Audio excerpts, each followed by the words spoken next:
respiratory acidosis, we know respiratory, that is always related to partial pressure carbon dioxide and carbonic acid. So acidosis means acid will be high, more acid. So definitely carbonic acid amount will be greater, partial pressure carbon dioxide also will be greater. So see what happens here. Here the PCO2 becomes 50. The 40 that converts to 50. Again carbonic acid value it is 1.5. Normal we know that is 1.2. So here 1.5 millimoles per liter. And again what happens to bicarbonate? Bicarbonate is normal, that is 24. So what happens to this weighing balance? It moves like this. And the needle shows the value of 7.2. That is, it is less than 7.4 and resulting in acidosis. So this is what respiratory acidosis. So now we can see the bicarbonate carbonic acid ratio, it becomes 16. That is 24 by 1.5, that is 16. So the normal we know bicarbonate carbonic acid ratio, if it is maintained at 20:1 or 20, then only the pH will be normal. Blood pH will be 7.4. So these value has to be increased. That is bicarbonate value also has to be increased. And if this bicarbonate value increases to 30 millimoles per liter, then what happens? 30 by 1.5 we will get 20.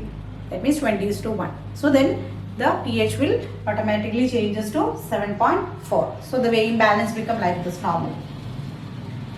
So this balance we can draw like this, that is reaches the value 7.4.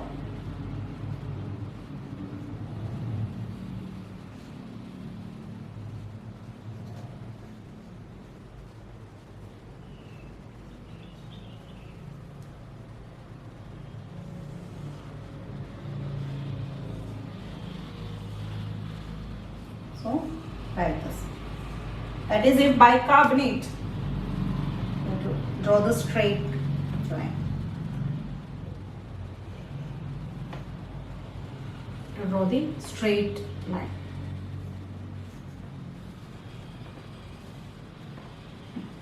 So the bicarbonate concentration, if that increases to 30 millimoles per liter.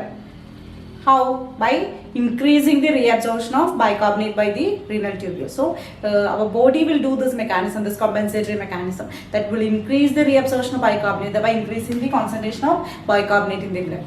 So it becomes 30 millimoles per liter. And again we know the rest of the things are same, that is PCO2, that is 50, H2CO3, that is 1.5, like that. And when we divide this 30 by 1.5, bicarbonate by carbonic acid ratio, it becomes 20.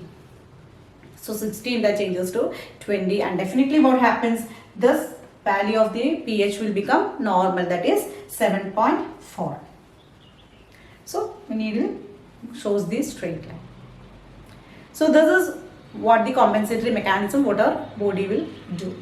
So nothing here. If the cause is respiratory, it is respiratory acidosis because of the increase in carbonic acid and partial pressure carbon dioxide, this alteration occurs, or this change in the pH of the blood occurs. So in that case, what our body will do, if the cause is respiratory, then the compensation is by renal mechanism, that by increasing the reabsorption of bicarbonate by the renal kidney or renal tubules, this normal pH will be maintained. So that is the compensatory mechanism here.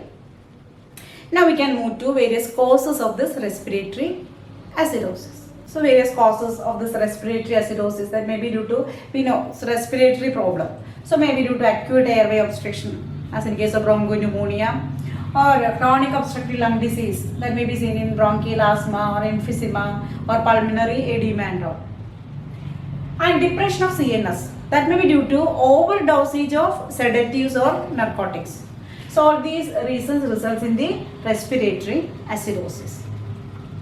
And so what is the treatment means? First we have to correct the bicarbonate deficiency by giving IV bicarbonate. And again we have to reverse the CNS depression if that is the problem is. And also mechanical ventilation or support we have to give.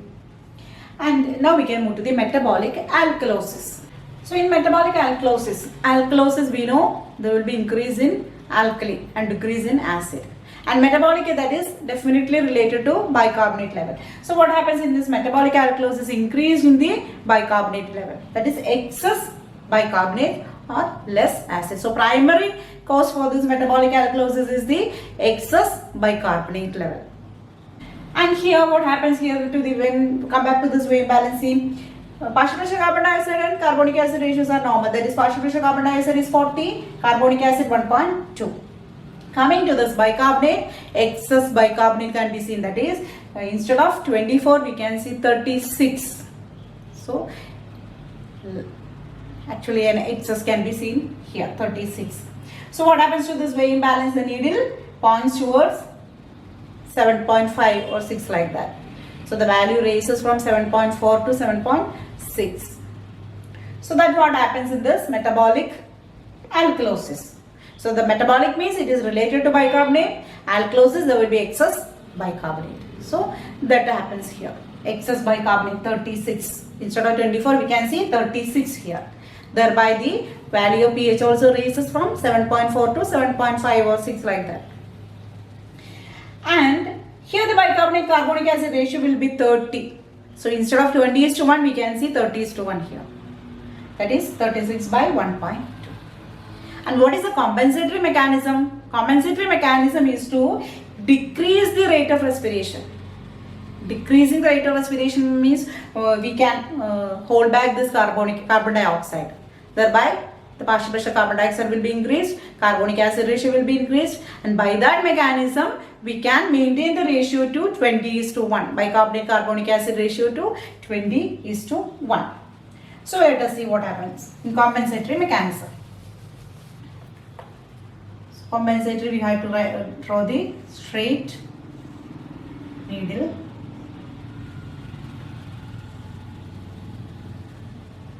That is easy to draw.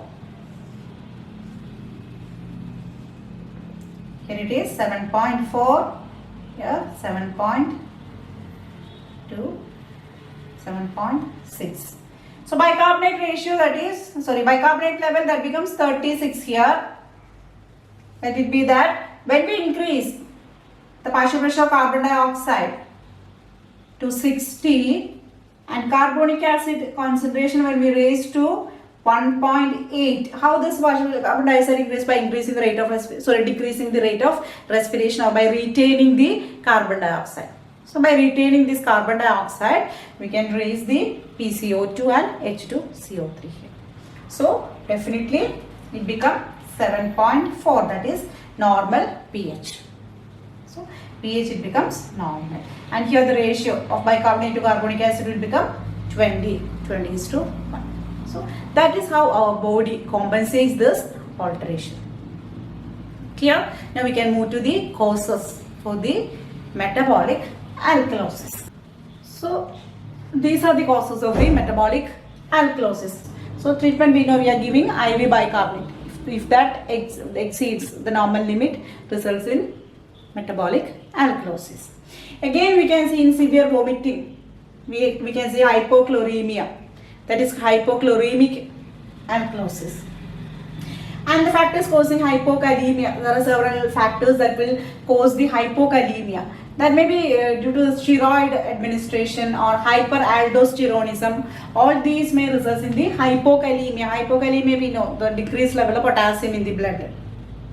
So these factors that affecting the hypokalemia, that will result in the hypokalemia, may cause metabolic alkalosis.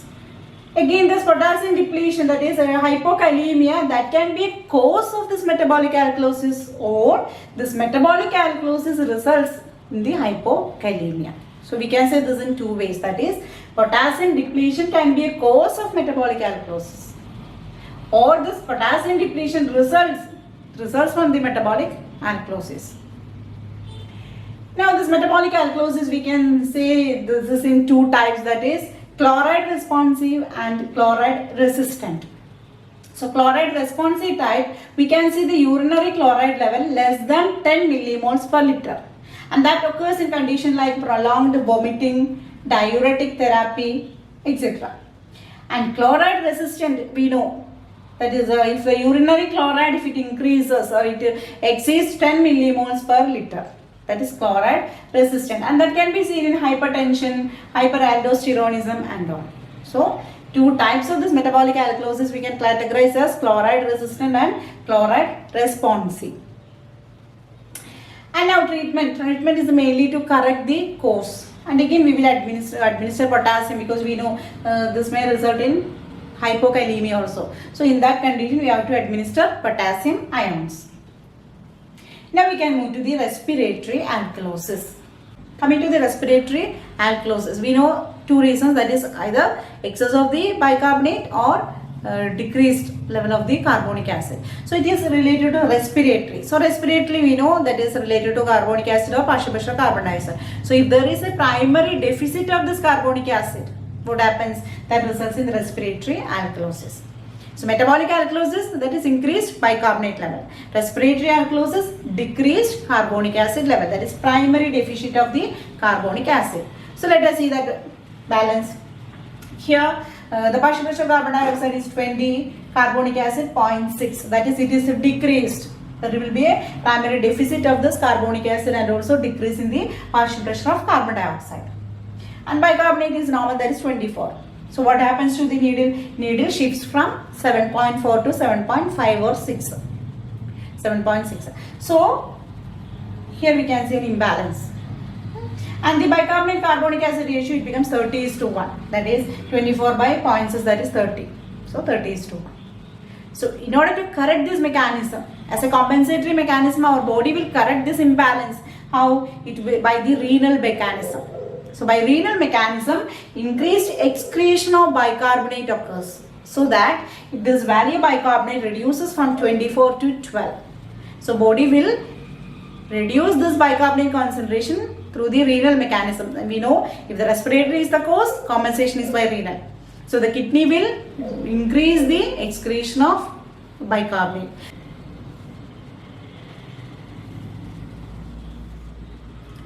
Needle becomes straight. So here 7.4, here 7.2, 7.6. So here bicarbonate value, if it reduces from 24 to 12 millimoles per liter, and the PCO2 and carbonic acid it's same, that is PCO2 20, H2CO3, carbonic acid 0.6, then the pH remains normal. That is, as a compensation for this decrease in the carbonic acid and partial pressure carbon dioxide, our body will or our kidney will excrete more bicarbonate. The bicarbonate value reduces from 24 to 12. What happens to this ratio? This ratio becomes 20:1. That is 12 by 0.6, we know 20:1. So by this mechanism, by this increased excretion of bicarbonate through the kidney, our body will compensate or our body will correct this respiratory alkalosis condition. So these are some of the causes of the respiratory alkalosis, that is high altitude, or patient on ventilator when over ventilated, that also may result in the respiratory alkalosis. Again assisted respiration, again brainstem injuries, if there is any lesion there, respiratory center lesions, again tumors and all, again fever, anxiety, hysterical, this one overbreathing, all these results in the respiratory alkalosis. Now treatment part, the main treatment that we have to give is to slow down the rate of breathing. Or we can breathe into a paper bag or hold the breath as long as possible. So what happens? That may raise the blood carbon dioxide. Again treat the cause. So these are all the treatment for this respiratory alkalosis.